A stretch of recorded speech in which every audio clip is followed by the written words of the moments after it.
मैं तुम्हें शांति दिए जाता हूँ, अपनी शांति तुम्हें देता हूँ, जैसे संसार देता है, मैं तुम्हें नहीं देता। तुम्हारा मन न घबराए और न डरे। अपने वस्त्र नहीं, अपने मन ही को फाड़कर अपने परमेश्वर यहोवा की ओर फिरो, क्योंकि वह अनुग्रहकारी, दयालु, विलम्ब से क्रोध करने वाला, करुणानिधान और दुख देकर पछतानेहारा है। शरीर पर मन लगाना तो मृत्यु है, परंतु आत्मा पर मन लगाना जीवन और शांति है। हे सब परिश्रम करने वालों और बोझ से दबे लोगों, मेरे पास आओ, मैं तुम्हें विश्राम दूंगा।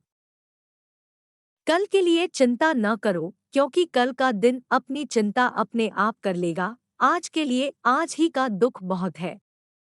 मत डर, क्योंकि मैं तेरे संग हूँ। इधर उधर मत ताक, क्योंकि मैं तेरा परमेश्वर हूँ। मैं तुझे दृढ़ करूँगा और तेरी सहायता करूँगा। अपने धर्ममय दाहिने हाथ से मैं तुझे संभाले रहूँगा।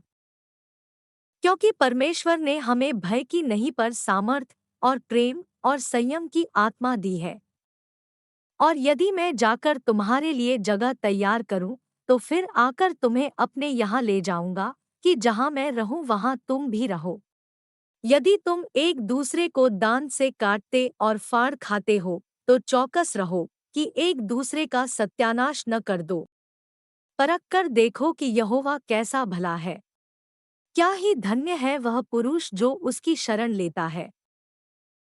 उनसे नहीं डरो जो शरीर को मार डालते हैं, किंतु आत्मा को नहीं मार सकते, बल्कि उससे डरो जो शरीर और आत्मा दोनों को नरक में नष्ट कर सकता है। जो मैं तुमसे अंधेरे में कहता हूँ, उसे तुम उजाले में सुनाओ। जो तुम्हें कानों में कहा जाता है, उसे तुम छतों पर से पुकार पुकार कर कहो। यदि तुम धर्म के कारण दुख भी उठाओ, तो धन्य हो, पर उनके डराने से मत डरो और न घबराओ। सबसे बड़ी बात यह है कि आप शपथ नहीं खाए, न तो स्वर्ग की, न पृथ्वी की और न किसी अन्य वस्तु की। आपकी बात इतनी हो, हाँ की हाँ, नहीं की नहीं। कहीं ऐसा न हो कि आप दंड के योग्य हो जाएं। शरीर पर मन लगाना तो मृत्यु है, परंतु आत्मा पर मन लगाना जीवन और शांति है। क्योंकि शरीर पर मन लगाना तो परमेश्वर से बैर रखना है, क्योंकि न तो परमेश्वर की व्यवस्था के अधीन है और न हो सकता है। और जो शारीरिक दशा में है, वे परमेश्वर को प्रसन्न नहीं कर सकते। क्योंकि तुम सब ज्योति की संतान और दिन की संतान हो, हम न रात के हैं, न अंधकार के हैं। यहोवा यो कहता है, श्रापित है वह पुरुष जो मनुष्य पर भरोसा रखता है और उसका सहारा लेता है, जिसका मन यहोवा से भटक जाता है। धन्य है वह पुरुष जो यहोवा पर भरोसा रखता है, जिसने परमेश्वर को अपना आधार माना हो।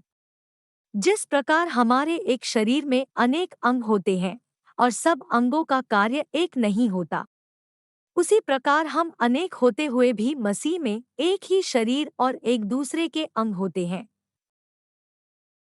परंतु वह हमारे ही अपराधों के कारण घायल किया गया, वह हमारे अधर्म के कामों के हेतु कुचला गया, हमारी ही शांति के लिए उस पर ताड़ना पड़ी कि उसके कोड़े खाने से हम चंगे हो जाएं।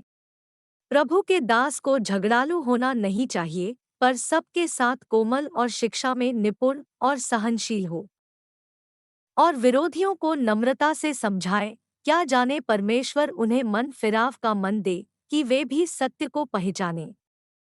लालची अपने घराने को दुख देता है, परंतु घूस से घृणा करने वाला जीवित रहता है। किंतु इसलिए कि तुम लोग यह जान लो कि मानव पुत्र को पृथ्वी पर पाप क्षमा करने का अधिकार है। यीशु ने यह सुनकर उनसे कहा, निरोगियों को नहीं, किंतु रोगियों को वैद्य की आवश्यकता होती है।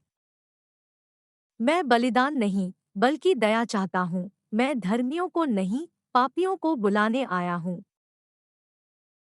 आप मनुष्यों को प्रसन्न करने के उद्देश्य से दिखावा मात्र के लिए नहीं, बल्कि मसीह के दासों की तरह ऐसा करें, जो सारे हृदय से परमेश्वर की इच्छा पूरी करते हैं। किसी बात की चिंता न करें। हर जरूरत में प्रार्थना करें और विनय तथा धन्यवाद के साथ परमेश्वर के सामने अपने निवेदन प्रस्तुत करें।